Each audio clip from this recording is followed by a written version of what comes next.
नमस्कार साथियों, अनअकैडमी के इस क्लास में मैं आप लोगों का स्वागत करता हूं। साथियों, एक सूचना था, जो 65वीं बीपीएससी मुख्य परीक्षा होने वाली है अगस्त में, उसके लिए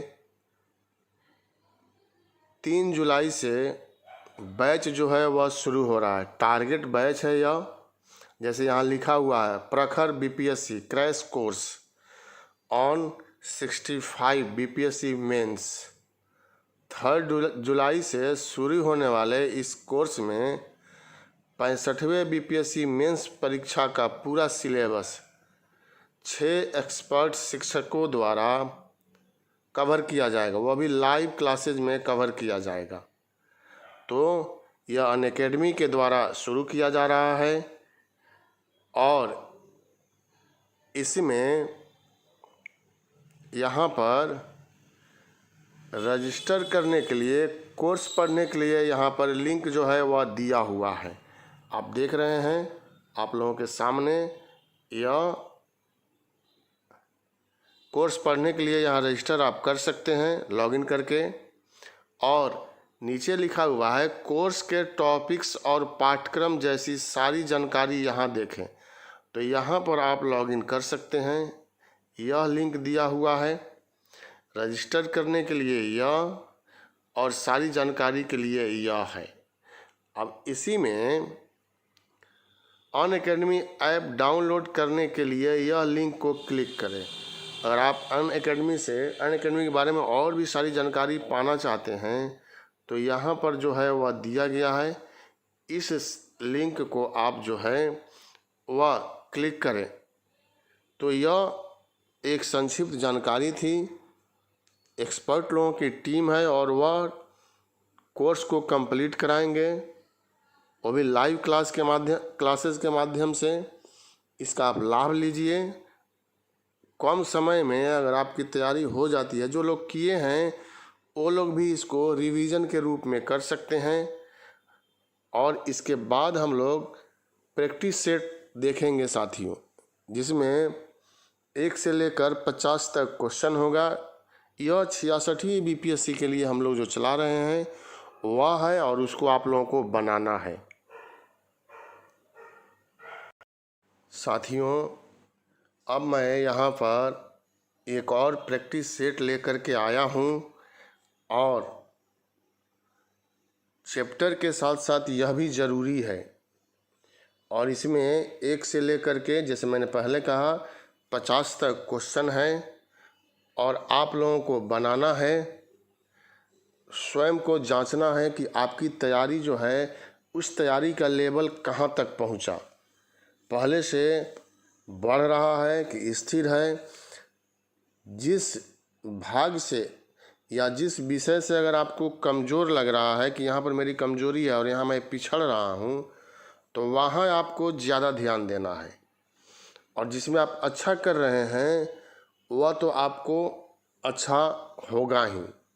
तो पहला क्वेश्चन है, प्राचीनतम व्याकरण अष्टाध्यायी के रचनाकार हैं। तो ये तो आसान क्वेश्चन है, आप लोग जानते हैं। गौतम मुनि का यहाँ नाम दिया हुआ है। षड दर्शन में इन लोगों का नाम आता है। इन्होंने न्याय दर्शन का प्रतिपादन किया था। कपिल मुनि हैं यह, इन्होंने सांख्य दर्शन का प्रतिपादन किया था, कपिल मुनि ने। और षड दर्शन में, माने 6 प्रकार के दर्शन में सबसे प्राचीन दर्शन भी है सांख्य, जिसके प्रवर्तक जो थे वह कपिल थे। पतंजलि इनकी पुस्तक का नाम है महाभाष्य। और यह शुंग वंश के संस्थापक पुष्यमित्र शुंग के समकालीन थे।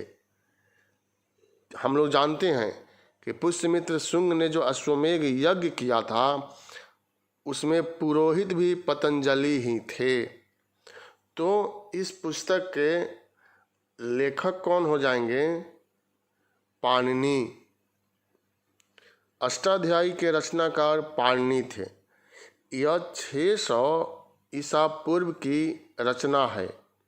अब इसी में दूसरे तरीका से क्या पूछेगा, तो पूछ देगा व्याकरण की भारत की प्रथम पुस्तक का नाम क्या है, तो यही आंसर हो जाएगा। यह व्याकरण की प्रथम जो है वह पुस्तक है। दूसरा क्वेश्चन आप लोग देखिए, पाषाण काल के बारे में सर्वप्रथम जानकारी प्रस्तुत किया था, किसने किया था यह आपको बतलाना है। पाषाण काल वैसा काल जिसमें लिखित साधन हम लोगों के पास नहीं है, मिला ही नहीं है, सब पुरातत्व पर निर्भर है, तो उसी के अंतर्गत पाषाण काल का अध्ययन किया जाता है। पाषाण का मतलब हुआ पत्थर। यह काल जो है, इसका अध्ययन जो है पत्थर के औजार और जलवायु परिवर्तन पर आधारित है, और उसी को लेकर के इस काल का अध्ययन जो है वह किया गया है। सबसे पहले रॉबर्ट ब्रूस फूट, यही नाम आता है, इन्होंने ही जानकारी प्रस्तुत किया था। साथियों, 1863 ईस्वी में मद्रास के समीप एक जगह है पल्वरम, उसी पल्वरम नामक स्थान पर इनको कुछ प्रमाण मिला, और तब इन्होंने पाषाण काल के बारे में पहली जानकारी जो है वह प्रस्तुत किया था। तो बी इसका आंसर हो जाएगा। साथियों, सर जॉन मार्शल आप जानते हैं कि यह पुरातत्व विभाग के महानिदेशक थे, और इन्हीं के दिशा निर्देशन में हड़प्पा सभ्यता का उत्खनन कार्य संपन्न किया गया था। इन्होंने ही इस सभ्यता का नाम 1924 में सिंधु घाटी सभ्यता जो है वह रख दिया था। तीसरा क्वेश्चन,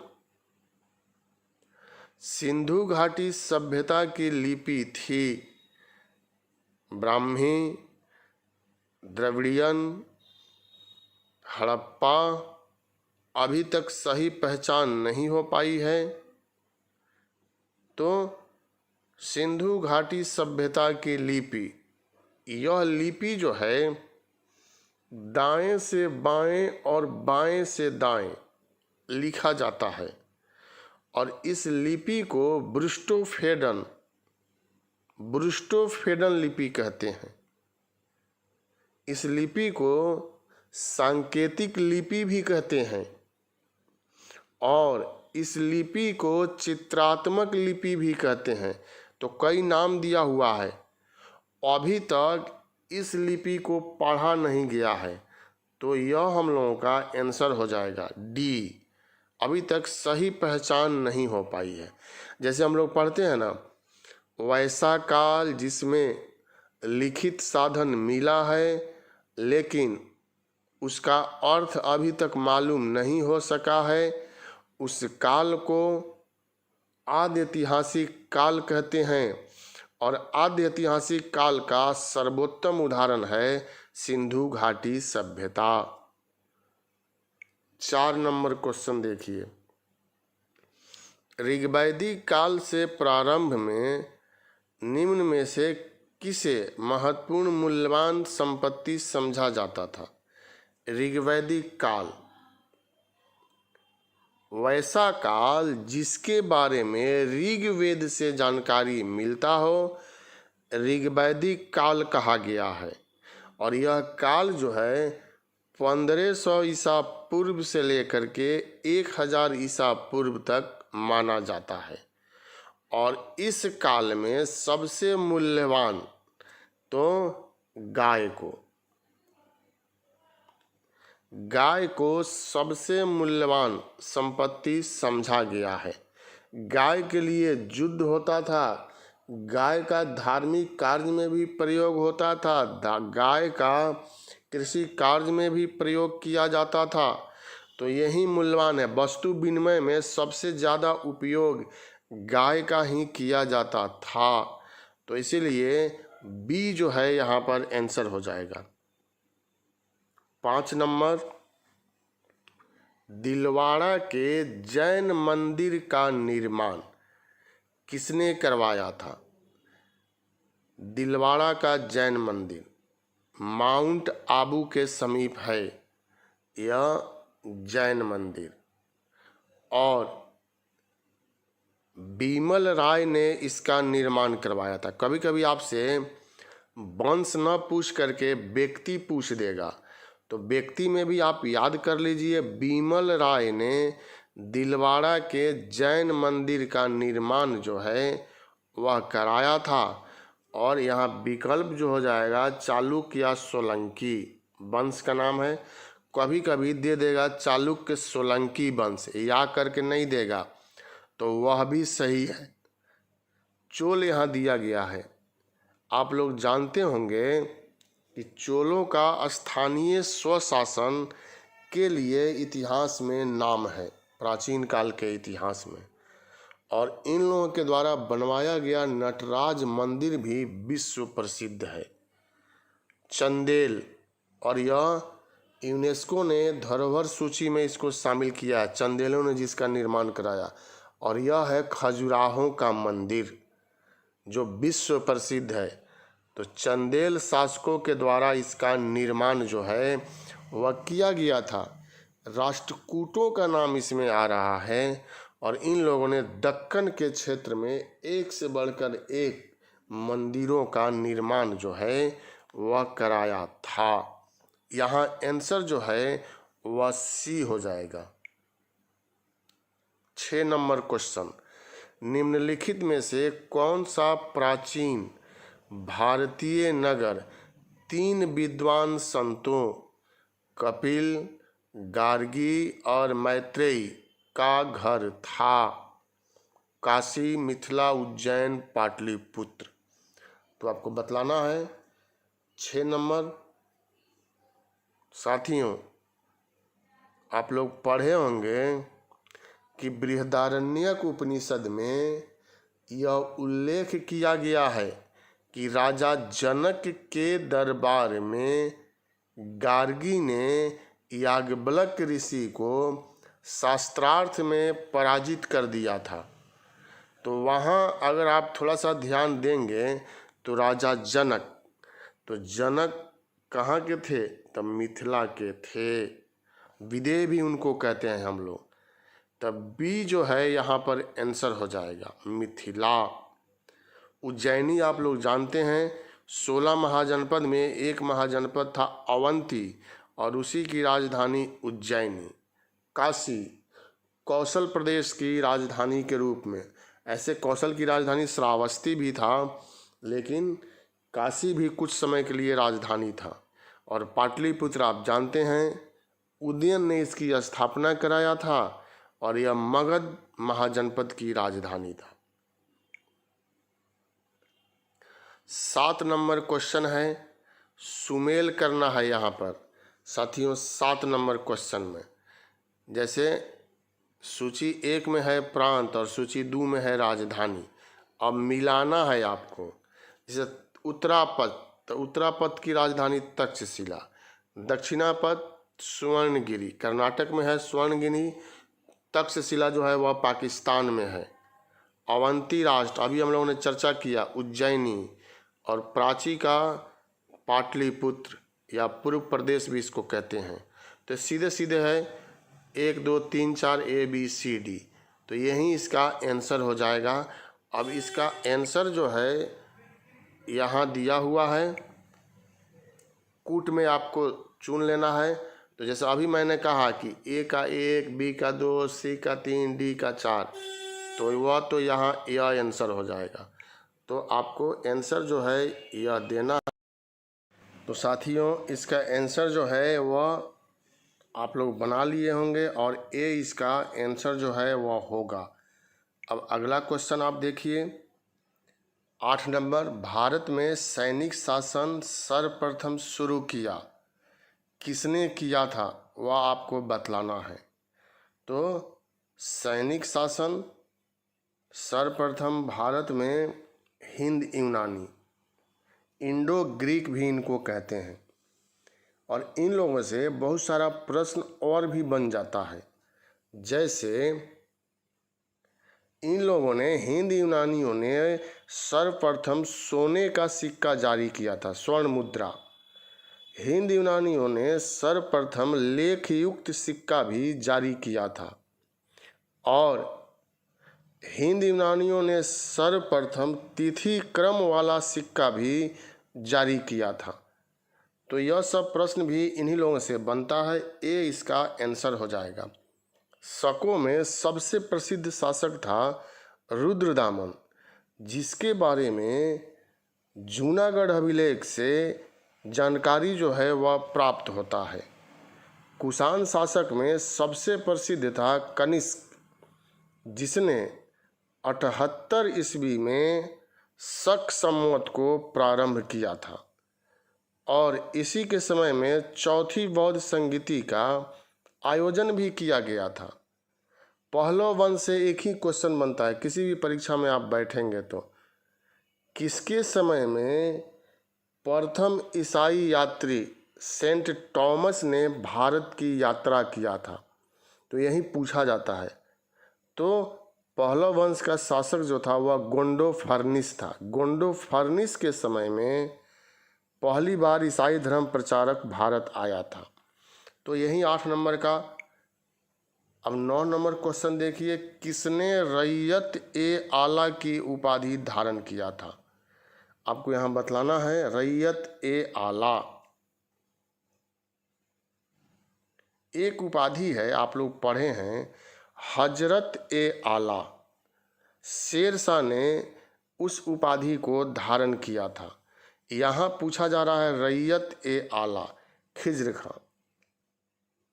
खिज्र खां ने रैयत ए आला की उपाधि धारण किया था और इसी खिज्र खां ने सैयद वंश की स्थापना किया था।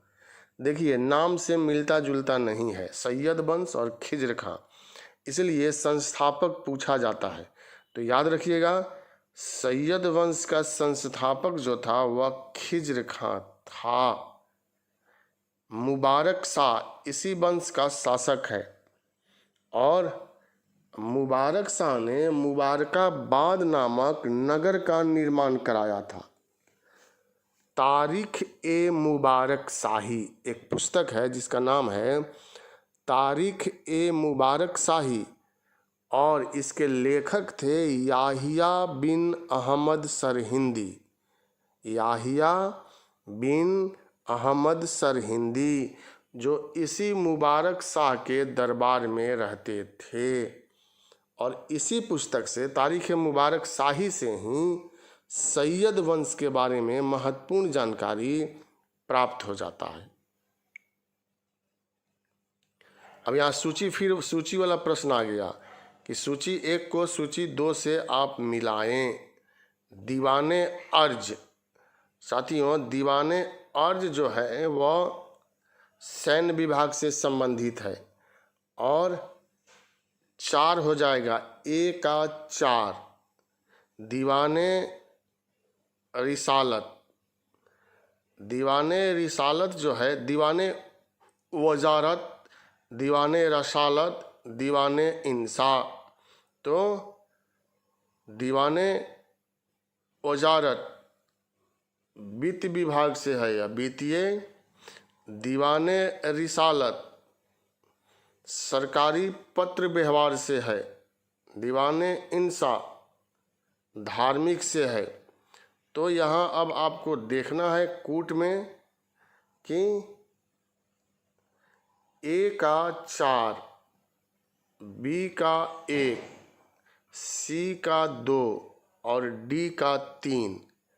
डी का 3 यहाँ दिया हुआ है, तो यह आंसर हो जाएगा।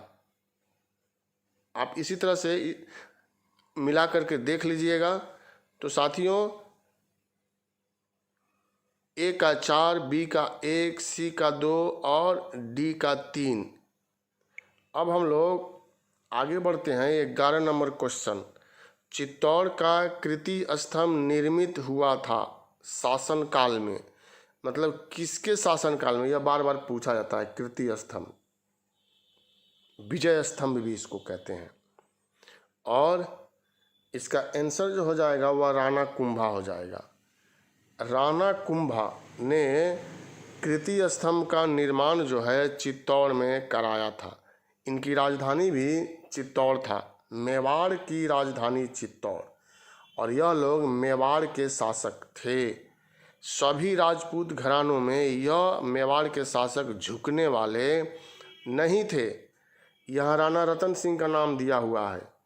अलाउद्दीन खिलजी के समय में यह शासक थे और इन्हीं की पत्नी का नाम था पद्मिनी, रानी पद्मिनी। माना जाता है, कुछ पुस्तकों में लिखा हुआ है कि रानी पद्मिनी को प्राप्त करने के लिए ही अलाउद्दीन खिलजी ने मेवाड़ के विरुद्ध अभियान किया था, जिसमें राणा रतन सिंह वीर गति को प्राप्त हो गए थे। 12 नंबर क्वेश्चन, जहांगीर ने 12 अध्यादेश को लागू किया था। इसमें सर्वप्रथम मराठों को मुगल सेना में शामिल किया, जिनको कहा जाता था, क्या कहा जाता था? तो इसमें 2 क्वेश्चन है।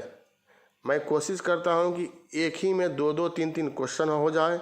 जहांगीर ने 12 अध्यादेश को लागू किया। अब परीक्षा में पूछा गया है, क्वेश्चन बैंक अगर आपके पास होगा तो देखिएगा कि किस मुगल बादशाह ने 12 अध्यादेश लागू किया। तो जहांगीर ने। फिर इसने सर्वप्रथम मराठों को मुगल सेना में शामिल किया। तो किस मुगल बादशाह ने सबसे पहले मराठों को मुगल सेना में शामिल किया? दूसरा क्वेश्चन हो जाएगा। तो जहांगीर ने। और इन मराठा सैनिक को जो शामिल किया था उनको कहा क्या जाता था? तो साथियों, बरगीर कहा जाता था। यही जो है वह सी आंसर हो जाएगा। पैदल सैनिक को पायक कहा जाता था। 13 नंबर क्वेश्चन देखिए, कृषकों की सहायता के लिए किस मध्यकालीन भारतीय शासक ने पट्टा एवं कबूलियत की व्यवस्था प्रारंभ किया था? पट्टा एवं कबूलियत यह भू राजस्व से संबंधित है, यह राजस्व व्यवस्था से संबंधित है। जमीन को पट्टे पर देना और उसको कबूल कर लेना।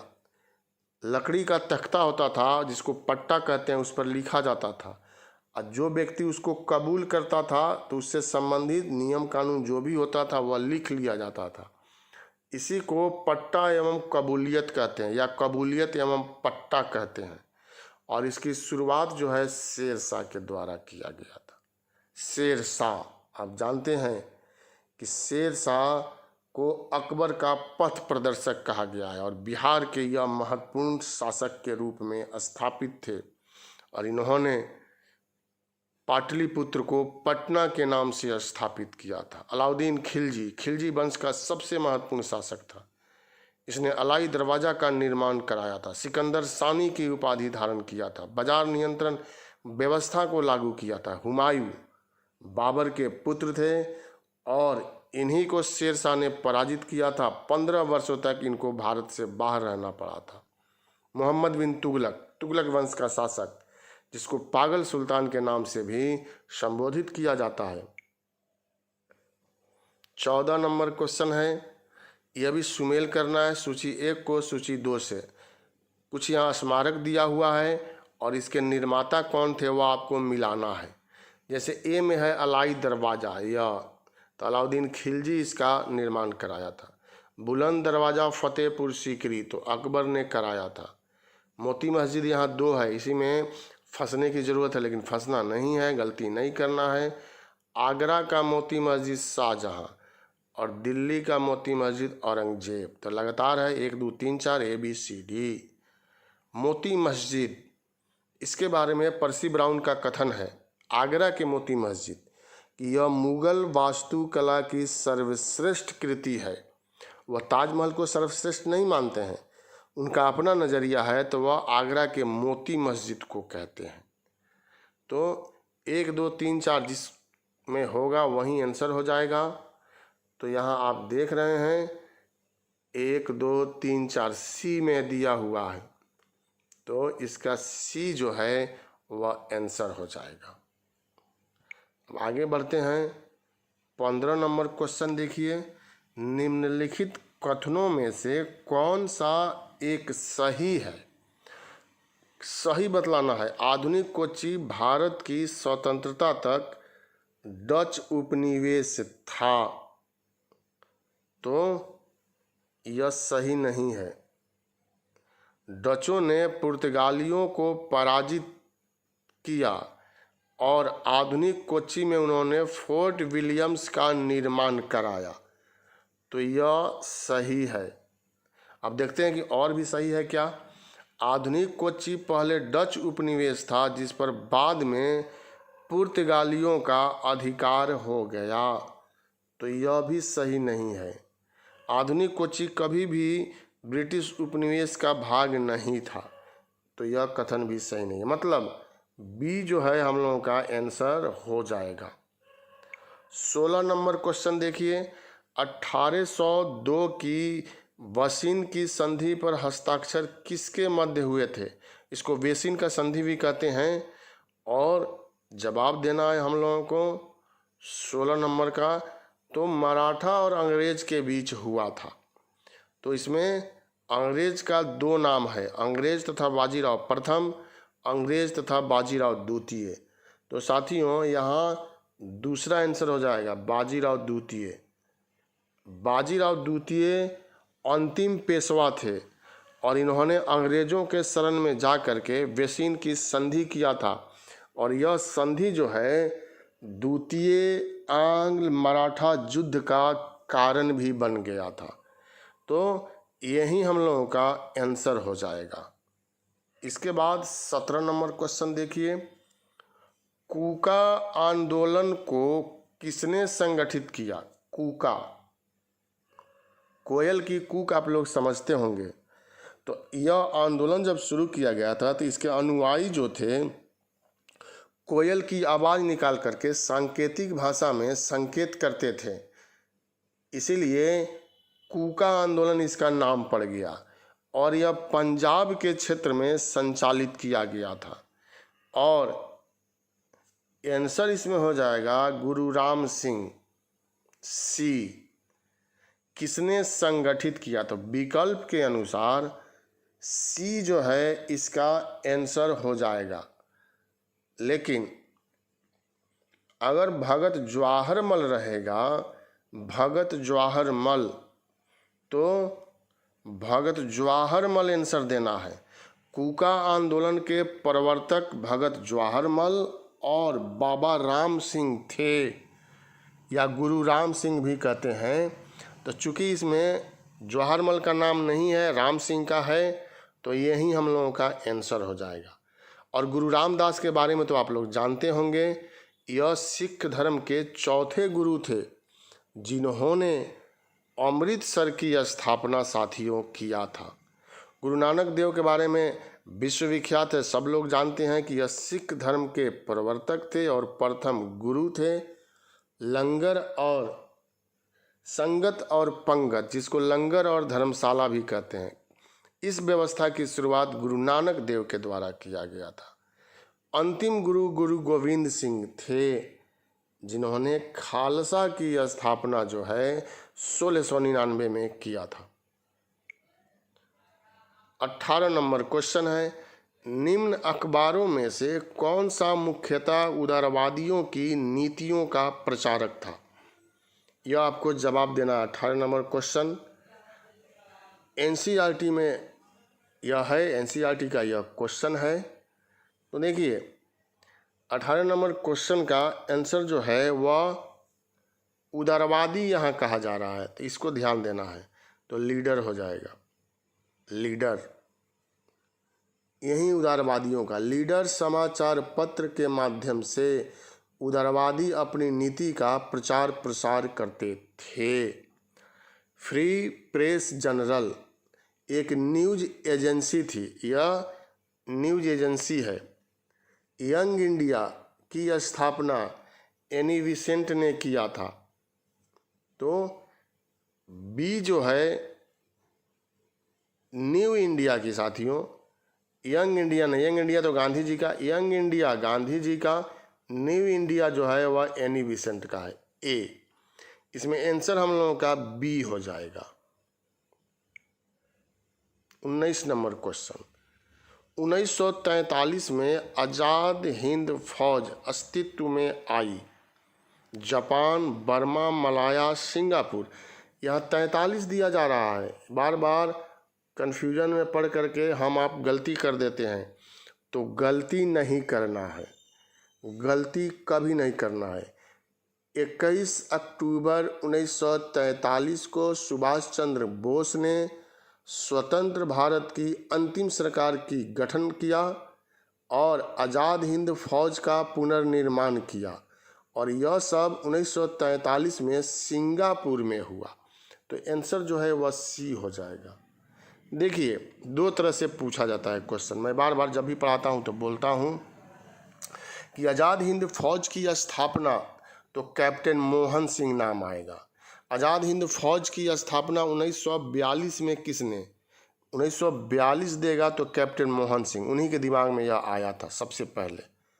उसी तरह से अगर पूछ दे 1943 में आज़ाद हिंद फौज का गठन या पुनर्गठन या अस्तित्व, तो सुभाष चंद्र बोस आंसर दीजिएगा। 43 रहेगा तो आंसर बदल जाएगा सुभाष चंद्र बोस, और सिंगापुर भी रहेगा तो आंसर यहाँ पर बदल जाएगा और यह भी सुभाष चंद्र बोस होगा। अब इसके बाद 20 नंबर क्वेश्चन देखिए, गीता रहस्य नामक ग्रंथ किसके द्वारा लिखा गया है। तो ये तो आसान क्वेश्चन है। गीता रहस्य और एक और ग्रंथ है the occultic home of Vedas, the occultic home of Aryan भी कहते हैं, और यह बाल गंगाधर तिलक की पुस्तक है। बाल गंगाधर तिलक उग्रवादी आंदोलन के प्रवर्तक थे और उग्रवादी काल का इन्होंने नेतृत्व भी किया था। स्वतंत्रता हमारा जन्मसिद्ध अधिकार है और इसको हम लेकर रहेंगे, यही इनका कथन था। विनोबा भावे भूदान आंदोलन को इन्होंने संचालित किया था, और गांधी जी ने जब व्यक्तिगत सत्याग्रह चलाया तो प्रथम सत्याग्रही विनोबा भावे को नियुक्त किया गया था, दूसरे सत्याग्रही पंडित जवाहरलाल नेहरू को, गोपाल कृष्ण गोखले जो महात्मा गांधी के गुरु थे। तो आंसर हम लोगों का बी हो जाएगा। गीता रहस्य नामक ग्रंथ लोकमान की उपाधि से विभूषित बाल गंगाधर तिलक ने मांडले जेल में लिखा था। पूछ दे कि किस जेल में रह करके गीता रहस्य नामक पुस्तक की रचना किया, तो मांडले जेल में। साथियों, इनको 1908 में गिरफ्तार करके 6 साल की सज़ा दे करके मांडले जेल भेज दिया गया था, और वहीं जेल में रह करके इन्होंने इस पुस्तक की रचना किया था। 21 नंबर, भारत सरकार अधिनियम 1935 में अंतर्विष्ट अनुदेश प्रपत्र को वर्ष 1950 में भारत के संविधान में किस रूप में समाविष्ट किया गया। 21 नंबर का जवाब दीजिए। साथियों, आप लोगों का जवाब आ गया होगा, राज्य के नीति निर्देशक तत्व, यही आंसर होगा। आपको राज्य का नीति निर्देशक तत्व भारत सरकार अधिनियम 1935 में अंतर्विष्ट अनुदेश प्रपत्र को वर्ष 1950 में भारत के संविधान में राज्य की नीति निर्देशक तत्व के रूप में समाविष्ट किया गया था। आप जानते हैं कि राज्य का नीति निर्देशक तत्व जो है भाग 4, संविधान के भाग 4 में 36 से 51 तक वर्णित किया गया है, और यह कल्याणकारी राज्य की स्थापना करता है। 22 नंबर क्वेश्चन, निम्नलिखित में कौन क्रिप्स मिशन के साथ कांग्रेस के आधिकारिक वार्ताकार थे। बताना है आपको। 1942 में क्रिप्स मिशन भारत आया था और वह चाहता था कि सभी भारतीय द्वितीय विश्व युद्ध में अंग्रेजी सरकार का साथ दें, और उसके लिए कांग्रेस की तरफ से जो वार्ताकार थे वह गांधी जी दिया हुआ है, नेहरू जी दिया हुआ है, मौलाना अबुल कलाम आज़ाद और डॉक्टर राजेंद्र प्रसाद। तो यह आपको जवाब जो है वह देना है। इसमें बी जवाहरलाल नेहरू थे और मौलाना अबुल कलाम आज़ाद भी थे। इन्हीं लोगों को आधिकारिक रूप से मान्यता दिया गया था कि आप क्रिप्स मिशन वार्ता करने के लिए आधिकारिक रूप से चयनित हैं। तो 22 का चूंकि 2 है तो 1 से अधिक यह आंसर हो जाएगा, मतलब ई जो है इसका आंसर हो जाएगा। 23 प्रथम गोलमेज सम्मेलन के बारे में निम्नलिखित में से कौन एक सही नहीं है। 23 जो है यह सही पढ़िएगा, इसको ही हो गया है, इसको हम लोग सही पढ़ेंगे। सही नहीं है कह रहा है। प्रथम गोलमेज सम्मेलन के बारे में क्या सही नहीं है, तो आपको जवाब देना है साथियों। 23 नंबर में यह 1930 में आयोजित हुआ था, तो प्रथम गोलमेज सम्मेलन तो हुआ था, यह सही है। इसने साइमन आयोग की रिपोर्ट पर चर्चा करनी थी, तो यह भी यहाँ पर सही है। इसका आयोजन लंदन में हुआ था, लंदन के जेम्स पैलेस हॉल में हुआ था, यह भी सही है। इसमें कांग्रेस प्रतिनिधि मंडल ने प्रतिभाग किया था, यह सही नहीं है। इसमें कांग्रेस जो है वह शामिल नहीं हुई थी। कांग्रेस द्वितीय गोलमेज सम्मेलन 1931 में शामिल हुई थी और गांधी जी ने कांग्रेस की तरफ से उसमें भाग लिया था। 24 जालियांवाला बाग हत्याकांड के विरोध में वायसराय की कार्यकारिणी परिषद की सदस्यता से किसने इस्तीफा दे दिया, यह आपको बतलाना है। जालियांवाला बाग हत्याकांड 1919 में 13 अप्रैल 1919 में अमृतसर के जालियांवाला बाग में हजारों निर्दोष भारतीयों की हत्या कर दिया गया और माइकल आर डायर इसका हत्यारा था। इसी के गुस्से में आकर के रविंद्रनाथ टैगोर ने सर की उपाधि वापस कर दिया, जिसको नाइट हुड भी कहते हैं, और वायसराय की कार्यकारिणी परिषद की सदस्यता से शंकरन नायर ने त्यागपत्र दे दिया कि मैं अब यह पद जो है वह छोड़ रहा हूं। सी इसका आंसर हो जाएगा। 25 31 दिसंबर 1929 को अर्धरात्रि में भारतीय राष्ट्रध्वज को किसने फहराया। 31 दिसंबर 1929 लाहौर अधिवेशन हुआ था, कांग्रेस का लाहौर अधिवेशन जो वार्षिक अधिवेशन होता है, और इसके अध्यक्ष थे जवाहरलाल नेहरू। और इन्हीं जवाहरलाल नेहरू के द्वारा रावी नदी के तट पर राष्ट्रध्वज जो है वह फहराया गया था। यह ऐतिहासिक अधिवेशन था साथियों, और इसी अधिवेशन में पूर्ण स्वराज का लक्ष्य जो है वह घोषित किया गया था। इसी अधिवेशन में सविनय अवज्ञा आंदोलन चलाने की मंजूरी दी गई थी। इसी अधिवेशन में यह निर्णय लिया गया था कि अब प्रत्येक 26 जनवरी को स्वतंत्रता दिवस मनाया जाएगा। तो डी इसका आंसर होगा। 26 नंबर क्वेश्चन, अवध में एका आंदोलन का उद्देश्य क्या था, तो जवाब आपको देना है। इसका उद्देश्य क्या था, सरकार को लगान देना बंद कर देना, जमींदारों के अधिकारों की रक्षा करना, सत्याग्रह की समाप्ति, लगान का नगद में परिवर्तन।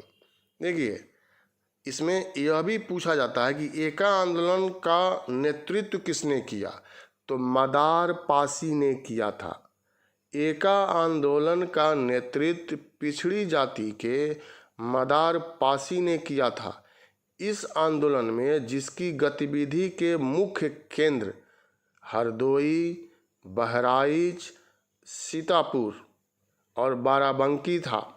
तो स्थान पूछ दे तो यह आपको ध्यान में रखना है।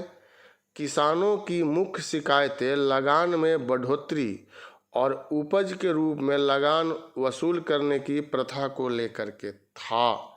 तो आंसर जो है यहाँ पर डी हो जाएगा, नगद में जो परिवर्तन किया गया था। 27 नंबर क्वेश्चन, 1856 में निम्नलिखित कानून पारित हुआ। 56 में क्या कानून पारित हुआ, यह आपको जवाब जो है वह देना है साथियों।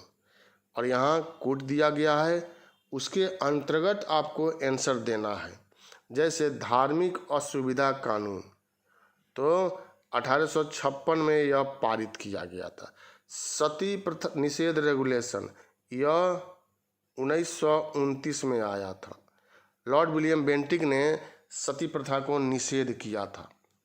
और विधवा पुनर्विवाह कानून, यह भी 1856 में आया था। तो 1 और 3 1856 में। राज्य हड़पने की नीति, विलय का सिद्धांत, यह 1848 में आया था। लॉर्ड डलहौजी लेकर के आया था। तो 1 और 3 होगा। 1 और 3 किस में है, तो बी में है। तो बी इसका आंसर हो जाएगा। 27 का बी आंसर होगा। अब 28 है, श्याम जी कृष्ण वर्मा ने इंडियन होम रूल सोसाइटी की स्थापना की। स्थान पूछा जा रहा है कि कहाँ पर इन्होंने किया था। देखिए, श्याम जी कृष्ण वर्मा जो है यह क्रांतिकारी आंदोलन से संबंधित है और इन्होंने इंडियन होम रूल सोसाइटी की स्थापना किया था। साथियों, यह स्थापना इन्होंने 1905 में किया था और इंडियन होम रूल सोसाइटी की स्थापना लंदन में किया गया था। इन्होंने इंडियन सोशियोलॉजिस्ट नामक पत्रिका की भी शुरुआत लंदन से किया था। इन्होंने क्रांतिकारियों को छात्रवृत्ति देने की प्रथा की भी शुरुआत किया कि जो विदेश में क्रांतिकारी जो हैं उनको छात्रवृत्ति दिया जाएगा और क्रांतिकारी गतिविधि को बढ़ाने में बहुत अधिक सहयोग जो है श्याम जी कृष्ण वर्मा ने किया था। इन्होंने लंदन में ही लंदन हाउस की भी स्थापना कर दिया था। तो यह सब महत्वपूर्ण बात है श्याम जी कृष्ण वर्मा से। इसके बाद 29 नंबर क्वेश्चन देखिए, 1912 ईस्वी में जब राजधानी कलकत्ता से दिल्ली लाई गई, उस समय भारत का वायसराय कौन था? देखिए, 1911 में दिल्ली दरबार का आयोजन किया गया था और उसी में निर्णय लिया गया कि अब राजधानी दिल्ली को बनाया जाएगा। तो निर्णय लिया गया 11 में और राजधानी बना दिल्ली 12 में। और यह काल है लॉर्ड हार्डिंग द्वितीय, इन्हीं का काल है। 1910 से लेकर के 1916 तक इनका कार्यकाल रहा है। जब लॉर्ड हार्डिंग दिल्ली में प्रवेश कर रहे थे नई राजधानी में हाथी पर सवार होकर के, तो क्रांतिकारियों ने इन पर बम से प्रहार कर दिया, लेकिन यह बच गए और मुख्य अभियुक्त जो है रास बिहारी बोस को बनाया गया, जो भाग करके जापान पहुंच गए थे, बच गए थे और क्रांतिकारी गतिविधि में शामिल रहे। सुभाष चंद्र बोस के साथ मिल करके भी इन्होंने कार्य को संपन्न किया था। 30 नंबर, रंजीत सिंह और चार्ल्स मेटकाफ के बीच अमृतसर की संधि कब हुआ था? यह आपको बतलाना है। अमृतसर की संधि रंजीत सिंह चार्ल्स मेटकाफ 1809 में हुआ था। रंजीत सिंह की बढ़ती हुई शक्ति को रोकने के लिए लॉर्ड मिंटो ने चार्ल्स मेटकाफ को भेजा और दोनों के साथ अमृतसर की संधि हुआ और सतलज नदी दोनों की साम्राज्य की सीमा मान लिया गया कि आप सतलज नदी के इस पार रहेंगे और हम लोग सतलज नदी के इस पार रहेंगे।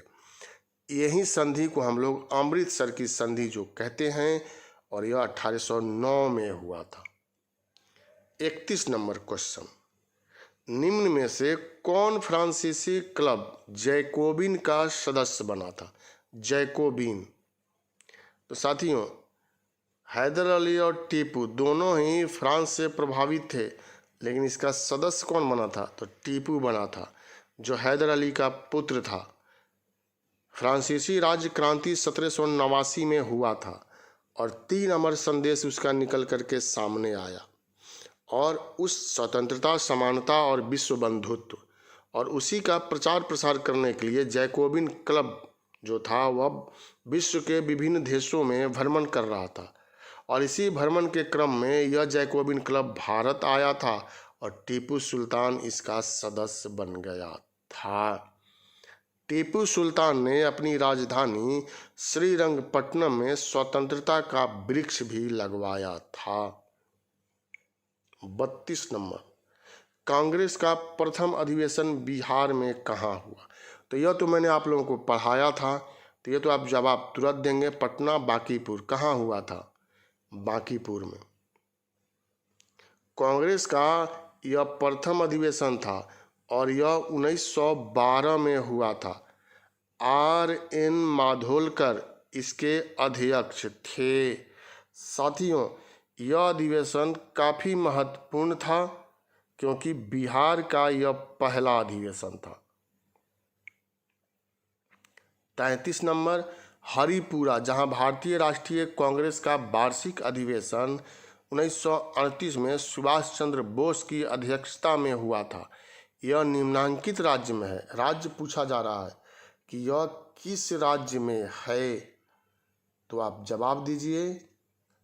हरिपुरा जो है ना, यह गुजरात में है और यहाँ सुभाष चंद्र बोस अध्यक्ष बन गए थे। फिर सुभाष चंद्र बोस 1939 में भी खड़े हुए, लेकिन गांधी जी ने इनके विरोध में पट्टाभी सीतारमैया को खड़ा कर दिया और यह अधिवेशन त्रिपुरी में हुआ था और वह त्रिपुरी जो है वह मध्य प्रदेश में है। तो पूछा जा रहा है हरिपुरा, तो आंसर गुजरात हो जाएगा। सुभाष चंद्र बोस ने यहाँ जो 1939 में हुआ था त्रिपुरी में, उसमें पट्टाभी सीतारमैया को पराजित कर दिया था और फिर अध्यक्ष चुन लिए गए थे, लेकिन उन्होंने 1939 में अध्यक्ष पद से इस्तीफा दे दिया और फॉरवर्ड ब्लॉक नामक दल की स्थापना किया।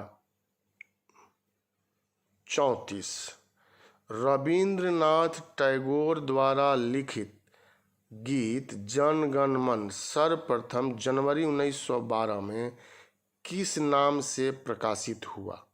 ये तो आसान है और आप लोग इसका जवाब जरूर देंगे। 34 नंबर क्वेश्चन है, भारत भाग्य विधाता। इसी शीर्षक से यह जन गण मन जो है वह प्रकाशित हुआ था। रविंद्रनाथ टैगोर महान विभूति माने जाते हैं, जिन्होंने महात्मा गांधी को महात्मा की उपाधि से सम्मानित किया था। आनंद मठ, बंकिम चंद्र चटर्जी की यह पुस्तक है आनंद मठ। साथियों, अब यहाँ पर हम लोग 34 नंबर के बाद 35 नंबर क्वेश्चन देखें। रविंद्रनाथ टैगोर की गीतांजलि का संग्रह है उपन्यास का, नाटकों का, कविताओं का, छोटी कहानियों का? किसका संग्रह है यह आपको बतलाना है। गीतांजलि रविंद्रनाथ टैगोर की कविताओं का संग्रह है, जिसे वर्ष 1913 में नोबेल पुरस्कार भी मिला था। इसका अर्थ होता है गीतों का उपहार। गीतांजलि का मतलब हुआ गीतों का उपहार। यह मूल रूप से बंगला भाषा में लिखा गया था। तो बहुत सारा क्वेश्चन यहाँ बन रहा है, आप कोई भी क्वेश्चन पूछे आप जवाब दीजिएगा। फिलहाल यहाँ सी इसका आंसर हो जाएगा। 36 नंबर, अंग्रेजों द्वारा निम्न में से किस क्रांतिकारी को फांसी की सजा दी गई थी? जतीन दास, चंद्रशेखर आजाद, राजगुरु, कल्पना दत्त? जवाब आप दीजिए 36 नंबर का। जतीन दास। यह जतीन दास जो हैं लाहौर जेल में कैद थे भगत सिंह के साथ, राजगुरु के साथ, और इन्होंने भूख हड़ताल में साथ दिया था। 63 दिन तक भूख हड़ताल को यह सह गए थे, लेकिन 64वें दिन भूख हड़ताल से इनकी मृत्यु हो गई। चंद्रशेखर आजाद क्रांतिकारी, और निडर स्वभाव के। इलाहाबाद के अल्फ्रेड पार्क में जब यह घिर गए अंग्रेजी सेना से, जिसमें भारतीय भी थे, तो इन्होंने स्वयं को गोली मार करके आत्महत्या कर लिया। राजगुरु, यही राजगुरु हैं। भगत सिंह, सुखदेव और राजगुरु को एक साथ लाहौर जेल में मृत्युदंड, फांसी की सजा दिया गया था। तो यही सी जो है 36 नंबर का आंसर साथियों हो जाएगा। 37 नंबर, निम्न में कौन सा उपन्यास भारत के स्वतंत्रता सेनानियों के लिए प्रेरणा का स्रोत बना था? जवाब देना है आपको। तो यह भी एक तरह से आसान ही है और यह आंसर हो जाएगा आनंद मठ।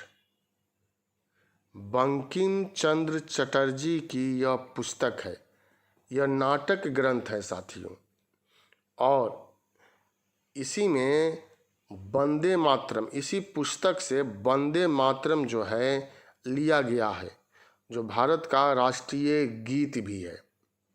इसे बंगाली देशभक्ति का बाइबिल भी कहते हैं। अब एक नया पॉइंट यहाँ मिल रहा है कि इस आनंद मठ को बंगाली देशभक्ति का बाइबिल भी कहा जाता है। तो यही आपको जवाब देना है। इस आनंद मठ में सन्यासी विद्रोह का वर्णन किया गया है। अगर पूछ दे कि भारत में बंगाल के क्षेत्र में जो सन्यासी विद्रोह हुआ था उसका वर्णन किस पुस्तक में है, तो आनंद मठ में है। 38 नंबर क्वेश्चन, स्वतंत्रता की पूर्व संध्या पर निम्नलिखित में से किस आंदोलन ने सबसे बड़ा कृषक छापामार युद्ध देखा? तो 38 का जवाब आप दीजिए। पुनाप्रा वायल आंदोलन, तेलंगाना आंदोलन, नोआखाली आंदोलन, तेभागा आंदोलन। तो यहाँ पर आंसर जो है वह हो जाएगा बी, तेलंगाना आंदोलन। स्वतंत्रता के पूर्व हुए किसान आंदोलनों में सबसे बड़ा कृषक छापामार युद्ध तेलंगाना आंदोलन ने देखा था। तेलंगाना के विद्रोह का तत्कालिक कारण पुलिस कमरैया की हत्या भी कहा जाता है। तो यहाँ पर छापामार भी था और इसमें हिंसा का भी प्रयोग जो है वह कर दिया गया था। नोआखाली, नोआखाली वह जगह है जहाँ सांप्रदायिक दंगा जो है फैल गया था और साथियों 7,000 लोगों का यहाँ कत्ल कर दिया गया था। गांधी जी ने यहाँ पर दौरा किया था और लोगों से अपील किया था कि शांति को बना करके रखना है। तेभागा आंदोलन जो है वह बंगाल के क्षेत्र में चलाया गया था। 39 नंबर क्वेश्चन, अरविंद को किस मामले में गिरफ्तार किया गया था? अरविंद का मतलब यहाँ पर क्या है? अरविंद घोष। तो अलीपुर बम मामला, कोल्हापुर बम मामला, लाहौर षड्यंत्र, काकोरी मामला। तो जवाब आप दीजिए साथियों। ये होगा आंसर, अलीपुर बम मामला। अरविंद घोष को गिरफ्तार किया गया था। 1908 में अनुशीलन समिति के सदस्यों के साथ अलीपुर बम मामले में इनको गिरफ्तार किया गया था। अनुशीलन समिति प्रथम विश्व युद्ध के पहले सबसे महत्वपूर्ण क्रांतिकारी संगठन था। इसकी स्थापना वारिंद्र कुमार घोष और भूपेंद्र नाथ दत्त के द्वारा किया गया था। 40, 1908 में अंग्रेजों द्वारा कैद कर लिए जाने पर बाल गंगाधर तिलक को भेजा गया था। कहाँ भेजा गया था, किस जेल में, तो वह आपको बतलाना है साथियों। केसरी में प्रकाशित लेखों के लिए जून 1908 में बाल गंगाधर तिलक को गिरफ्तार किया गया, अभी हम लोगों ने चर्चा किया, और इन पर राजद्रोह का मुकदमा चलाया गया और इसके अंतर्गत तिलक को 6 साल की सज़ा दे दी गई तथा मांडले जेल भेज दिया गया। ये तो अभी हम लोगों ने चर्चा भी किया था। तो डी यहाँ पर आंसर हो जाएगा। अब यहाँ से मैथ का क्वेश्चन है जो आपको देखना है। यह लंबा चौड़ा क्वेश्चन होता है साथियों, तो मैं जानता नहीं हूँ, इसलिए आप अपने से इसको बना लीजिएगा। 2 नाव ए तथा बी 108 किलोमीटर की दूरी पर स्थित 2 स्थानों से एक दूसरे की ओर रवाना होते हैं। शांत जल में नाव ए और बी की चाल क्रमशः 12 किलोमीटर प्रति घंटा तथा 15 किलोमीटर प्रति घंटा है। यदि ए धारा के अनुकूल तथा बी विपरीत दिशा में चल रही हो तो वे परस्पर कितने समय बाद मिलेगी? यह आपको जवाब देना है। 4.5 घंटे, 4 घंटे, 5 घंटा, 5.4 घंटा, 6 घंटा। तो यह आप बना लीजिएगा। मैं यहाँ आंसर जो दिया गया वो आपको बतला देता हूँ। 4 घंटा। 42 देखिए, 2 आदमी एक ही स्थान से एक साथ एक ही दिशा में एक वृत्तीय मार्ग का चक्कर लगाने के लिए रवाना होते हैं। यदि पूरा चक्कर लगाने में उनमें से एक 10 मिनट तथा दूसरा 15 मिनट लेता है तो वे कितने समय बाद परस्पर मिलेंगे? 30 मिनट, 33 मिनट, 40 मिनट, 45 मिनट। तो बड़ा बड़ा क्वेश्चन है, आपको देखने में भी टाइम लगता होगा, समझने में भी, और फिर उसको आप बनाना है तो आप बना लीजिएगा। इसको स्क्रीन शॉट करके भी आप बना सकते हैं। तो मैं यहाँ आंसर इसका बता देता हूँ। 42 का ए 30 मिनट जो है इसका आंसर दिया हुआ है। 42 का 30 मिनट। अब 43 में आइए। 2 पाइप ए और बी एक टैंक को क्रमशः 20 और 30 मिनट में भर सकते हैं। 20 और 30 मिनट में भर सकते हैं। यदि दोनों पाइप एक साथ खोल दिए जाए तो टैंक को भरने में समय लगेगा 50 मिनट, 12 मिनट, 25 मिनट, 15 मिनट। तो 43 का जवाब दीजिए। यह छोटा क्वेश्चन है और यह आप लोगों के लिए आसान होगा, मेरे लिए तो नहीं है। 12 मिनट। 44 number question.